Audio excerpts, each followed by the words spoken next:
தரணி வாழ் தமிழர்களின் இதய ஒலி தமிழன் 24.com. திடீரென ஏற்பட்ட கோர அமர்த்தம், 150 தாண்டிய உயிரிழப்புகள். அமெரிக்காவின் முக்கிய அரசு நிறுவனங்கள் மீது சீன ஹேக்கிங் தாக்குதல். வெளிநாடொன்றில் வைத்தியசாலையில் ஏற்பட்ட தீ, 14 பச்சிளம் குழந்தைகள் பலி. ஹார்மோஸ் நீரிணையில் ஈரானால் வழிமறிக்கப்பட்ட இந்திய எண்ணெய் கப்பல். ஈழத்தமிழின படுகொலைக்கான நீதிக்காக உழைத்த அருட்தந்தை ஜாவியர் கிரால்டோ மெரோனோ மறைந்தார். நேபாளத்தை புரட்டி போட்ட வெள்ளம், ஈசாவை சேர்ந்த 77 பேரை காணவில்லை. சத்குரு வெளியிட்ட பயங்கர காணொளி. கனடாவிற்கு பாடம் புகட்ட வேண்டிய நேரம் இது, ட்ரம்ப் வெளியிட்டுள்ள அறிவிப்பு.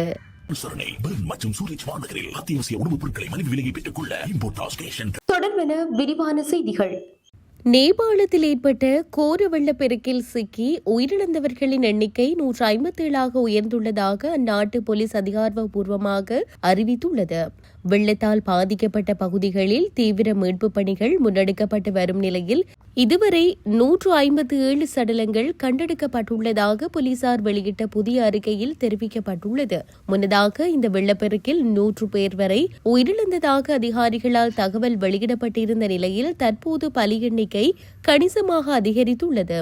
இந்நிலையில் தொடர்ந்து மீட்புப் பணிகள் தீவிரமாக முன்னெடுக்கப்பட்டு வருவதாகவும் வெளிநாட்டு செய்திகள் குறிப்பிடுகின்றன. அமெரிக்க நீதித்துறை, நாசா, பெடரல் ரிசர்வ் வங்கி, அமெரிக்க செனட் சபை உள்ளிட்ட பல முக்கிய அரசு நிறுவனங்களை இலக்கு வைத்து நடத்தப்பட்ட சீன ஹேக்கிங் நடவடிக்கைகளை வெற்றிகரமாக முடக்கியுள்ளதாக அமெரிக்க அரசு அறிவித்துள்ளது.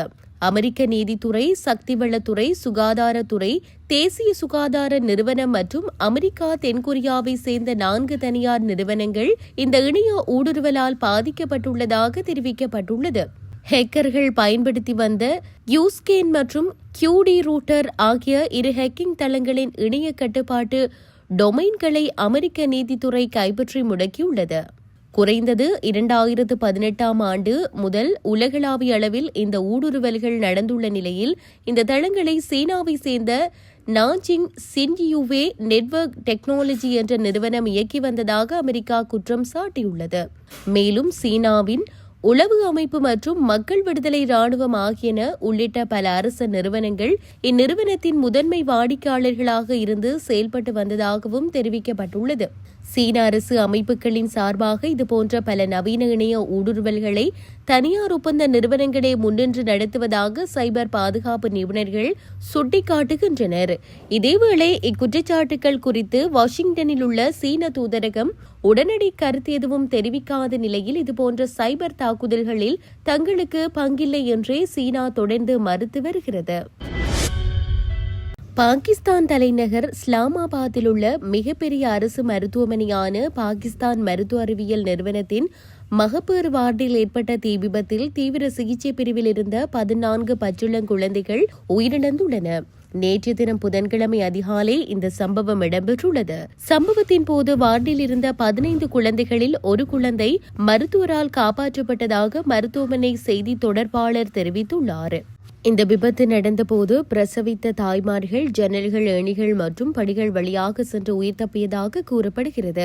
மகப்பேறு வார்டின் கதவு பூட்டப்பட்டிருந்ததாக கூறப்படும் குற்றச்சாட்டுகளை மறுத்துள்ள மருத்துவமனை நிர்வாக பணிப்பாளர், குழந்தைகள் திருடப்படுவதை தடுப்பதற்காகவே பாதுகாப்பு பணியாளர் ஒருவர் அங்கு நிறுத்தப்பட்டிருந்ததாக குறிப்பிட்டுள்ளார். இந்நிலையில் பழுதடைந்த குளிரூட்டும் கருவி வெடித்ததே தீ விபத்திற்கு காரணம் என முதற்கட்ட விசாரணையில் தெரியவந்துள்ள நிலையில் அங்கு பயன்படுத்தப்பட்ட ஆக்சிஜன் சிலிண்டர் தீயின் தீவிரத்தை மேலும் அதிகப்படுத்தியிருப்பதாக பாகிஸ்தான் சுகாதார அமைச்சு தெரிவித்துள்ளது. ஹார்மோஸ் நீரிணையில் ஓமன் வழித்தடம் என்று அழைக்கப்படும் தெற்கு பாதை வழியாக பயணிக்க முயன்ற இந்திய எண்ணெய் கப்பல் ஒன்று வழிமறிக்கப்பட்டுள்ளதாக ஈரானிய ஊடகங்கள் தெரிவிக்கின்றன. இதன்போது ஹானா என்ற இந்திய எண்ணெய் கப்பலை ஈரானின் பாரிய போர்க்கப்பல் ஒன்று வழிமறித்து எச்சரித்துள்ளதாக தெரிவிக்கப்பட்டுள்ளது. அந்நாட்டின் போர்க்கப்பல் விடுத்த கடுமையான எச்சரிக்கையை தொடர்ந்து அந்த இந்திய எண்ணெய் கப்பல் தனது பயணத்தை தொடர முடியாமல் தடுத்து நிறுத்தப்பட்டு திருப்பி அனுப்பப்பட்டதாக கூறப்படுகிறது. இந்த சம்பவத்தை தொடர்ந்து பாதுகாப்பு மற்றும் பதற்றமான சூழ்நிலை நிலவுவதால் கடந்த 24 மணி நேரத்தில் ஹார்மோஸ் நீரிணையின் தெற்கு பாதை வழியிலான கப்பல் போக்குவரத்து முற்றிலும் தடைப்பட்டுள்ளதாக கூறப்படுகிறது. அத்தோடு அங்கு எந்தவொரு கப்பல்களின் நகர்வுகளும் பதிவாகவில்லை என்றும் ஈரானிய செய்தி நிறுவனம் தெரிவித்துள்ளது. தென் அமெரிக்க கொலம்பியாவை சேர்ந்த புகழ்பெற்ற கிறிஸ்தவ அருட்தந்தையும் கிறிஸ்துவ சபை துறவியும் நீதி மற்றும் அமைதிக்கான போராட்டங்களில் முன்னோடியாக திகழ்ந்தவரும் ஈழத்தமிழீழத்திற்கு நிகழ்ந்த இனப்படுகொலைக்கு எதிராக தீர்ப்பாயத்தை நிறுவுவதில் முன்னின்று உழைத்தவருமான அருட்தந்தை ஜாவியர் கிரால்டோ மொரீனோ செவ்வாய்க்கிழமை அன்று பொகோட்டாவில் காலமானார். 2013 நடைபெற்ற ஸ்ரீலங்கா மீதான மக்கள் தீர்ப்பாயத்தின் நடுவர் குழுவில் இவர் இடம்பெற்றிருந்தார். இவர் அருட்தந்தை பிரான்சுவா கூட்டாவுடன் இணைந்து தென் அமெரிக்க தூதுவராக இருந்த ஸ்ரீலங்காவின் முன்னைநாள் ராணுவ தளபதி ஜகத் தேசின் மீது இனப்படுகொலை குற்றச்சாட்டை சுமத்தி அங்கிருந்து அப்புறப்படுத்தியவர் என்று பதியப்பட்டது. கொலம்பியாவில் தமிழின படுகொலை நினைவு நாளை நடத்தியவர் இவர் என்பதும் குறிப்பிடத்தக்கது. நேபாளத்தில் கிராமங்களை சூறையாடி பாலங்களையும் வீடுகளையும் அடித்து சென்ற வெள்ளத்தில் இதுவரை 160 பேர் உயிரிழந்துள்ளதாக நேபாள ஊடகங்கள் செய்தி வெளியிட்டுள்ளன. நூற்றுக்கணக்கானோரை காணவில்லை என்றும் 157 உடல்கள் மீட்கப்பட்டதாகவும் அபாயகரமான பகுதிகளில் இருந்து மக்களை வெளியேற்றும் முயற்சிகள் தொடர்ந்து நடைபெற்று வருவதாகவும் நேபாள காவல்துறை நேற்றிரவு தெரிவித்துள்ளது. திடீர் வெள்ளப்பெருக்கை தொடர்ந்து சுமார் 403 சுற்றுலா பயணிகள் காணாமல் போனதாகவும் அவர்களில் 341 பேர் வெளிநாட்டினர் என்றும் நேபாள சுற்றுலா அமைச்சகம் தெரிவித்துள்ளது. இதேவேளை நேபாளத்தில் ஏற்பட்ட பயங்கர திடீர் வெள்ளப்பெருக்கில் சத்குருவின் ஈஷா அறக்கட்டளையை சேர்ந்த குறைந்தது 77 யாத்ரீகர்கள் காணாமல் போயுள்ளனர். திபெத்தில் உள்ள கைலாஸ் மானசரோவரில் இருந்து திரும்பி வரும் வழியில் அந்த குழுவினர் குடிவரவு அலுவலகத்தில் இருந்ததாக அவர் தனது எக்ஸ் தள பதிவில் தெரிவித்துள்ளார். அவர்களது நிலை குறித்து அதிகாரப்பூர்வ தகவல் எதுவும் இதுவரை கிடைக்கவில்லை. இந்த யாத்திரையில் பங்கேற்ற 21 குழுக்களில் 495 பேர் ஏற்கனவே பாதுகாப்பாக திரும்பிவிட்டனர். தற்போது 743 பேர் திபெத்திலும் 148 பேர் நேபாளத்திலும் பாதுகாப்பாக உள்ளனர் என தெரிவித்துள்ளார். அவர் வெளியிட்ட காணொலியில் திபெத்தின் கிரியோங் துறைமுக பகுதியில் சீறிப்பாயும் ஒரு பிரம்மாண்ட அலை குடிவரவு அலுவலகத்தின் மீது சரிந்து பின்னர் ரஸ்வாவிற்குள் புகுந்து போர்ட்கோசி ஆற்றங்கரை நடுகிலும் பேரழிவை ஏற்படுத்தியதை காட்டுகின்றன.